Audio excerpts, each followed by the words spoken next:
As you are well aware, I, for the first time in my life, was a state guest. I was a state guest at Kamkunji police station last night. It's the first time in my life I have ever entered a police cell and spent a night. I want to say, for those who may doubt how I am today, let me assure you that they treated me very well at Kamkunji police station. All the officers were very good. I got a few hours sleep, save for the times that they kept checking up on me to find out whether I'm well and whether I'm not. They treated me very, very well. And I want to thank them for their cordial hospitality at Kamkunji police station. The second thing I want to say is that I know Bwana Kinoti is but a poodle who has masters. So I will not address Bwana Kinoti. He is but a poodle who has masters. I'm going to address his masters. His masters sent him in 2017 to harass my family for 3 days, to purport that I want to overthrow the government of Kenya after an election that had been nullified by the High Court. The same masters went ahead and decided that they have not had enough of me. And after swearing in,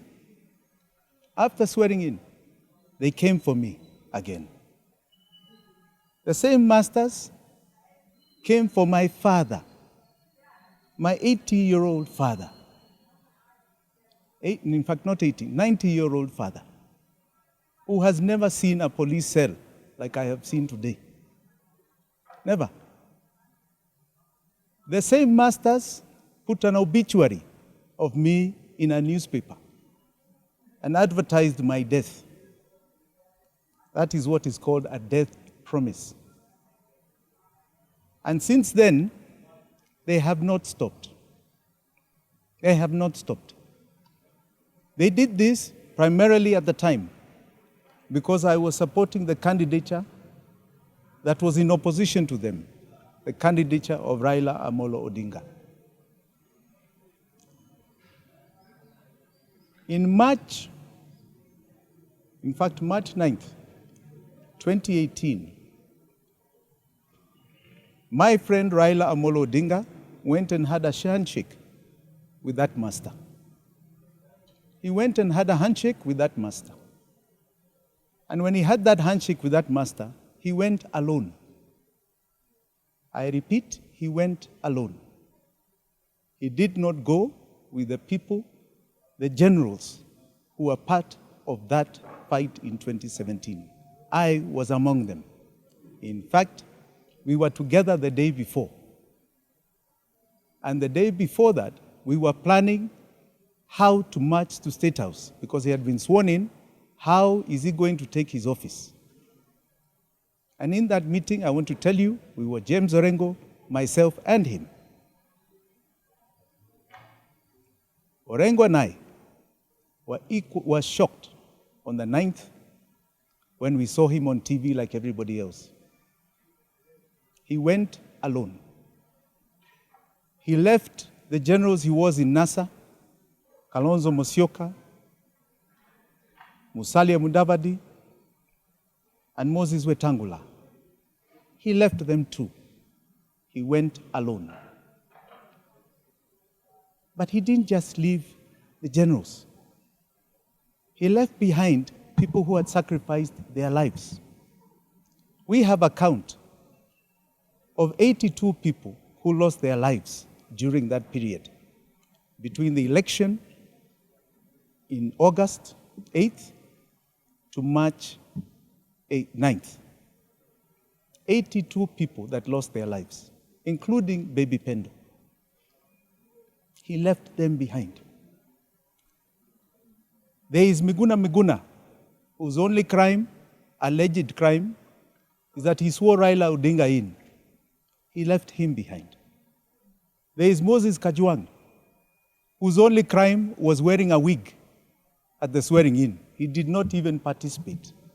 He had to fight his case until just recently, when the judges said he had no case to answer. He's fought it for 3 years. I want to go on. Up until today, his own sister, Ruth Odinga, is still in court fighting an incitement charge. He left her behind.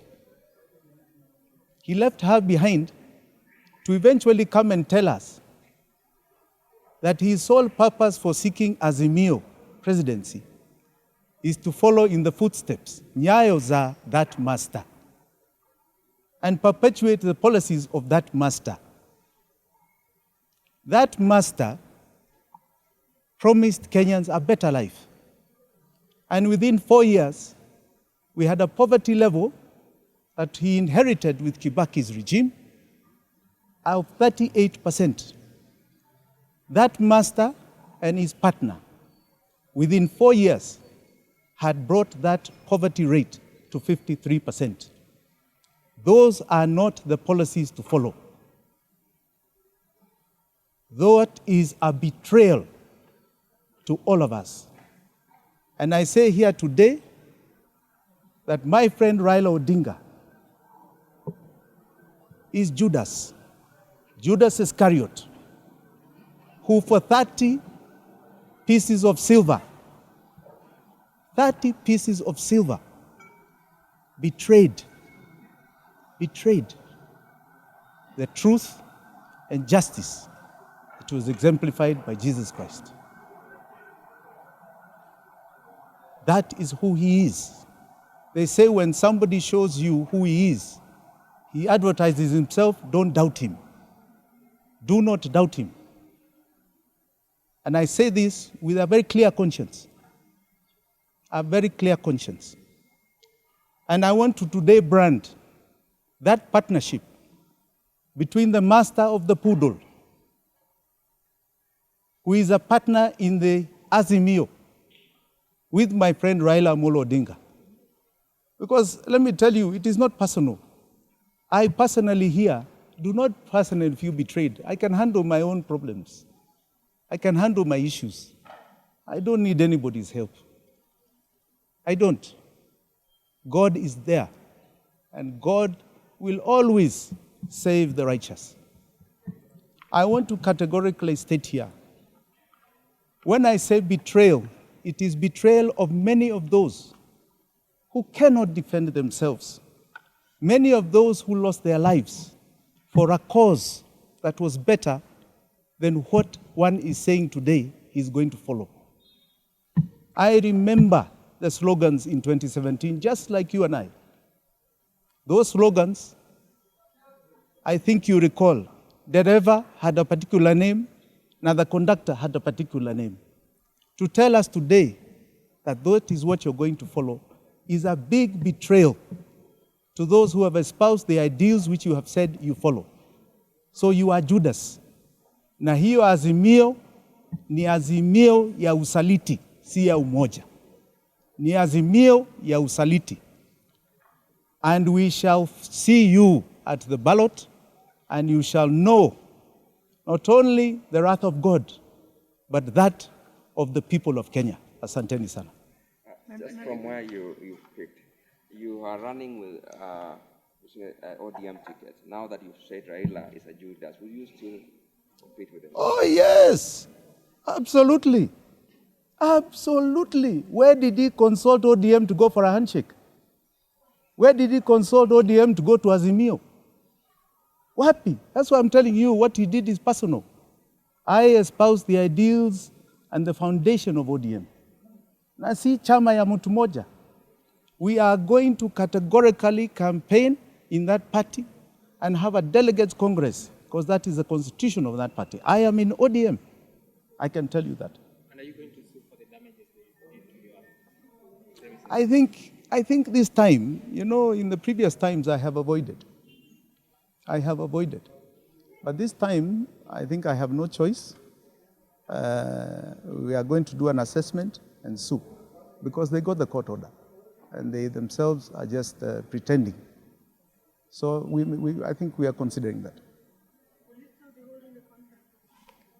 I'm going to consult with the various chairmen who had consolidated their lists, and I'll brief you in the next few days. So far, about 10 million. Those doors were very enforced, not only with steel, but they were also bulletproof. So we'll see. Raila's slogan under.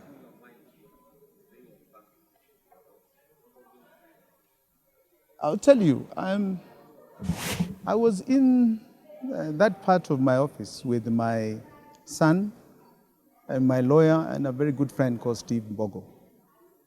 And I want to tell you that because we spent the night there, we were very calm. We had actually a fairly good time. Because, you know, there's nothing more liberating than knowing that you're on the side of the right. When you're on the side of the right, you have peace and calm. So I can assure you, we were very comfortable. Very, very comfortable. Well, you were saying Raila's slogan is Azimio la Umoja, but you still want to retain the ticket from ODM. How would you run? Would you have? What's your slogan on that case? First and foremost, I've said, Azimio la Umoja, to me, and I think to many Kenyans who espouse the ideals of where we were in 2017. Azimio la Umoja ni azimio la nini?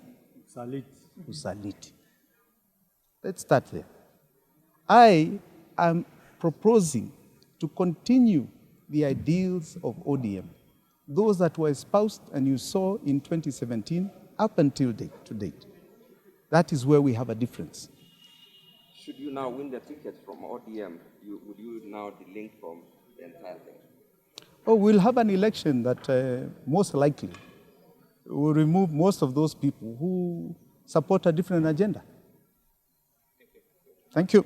Thank you very much.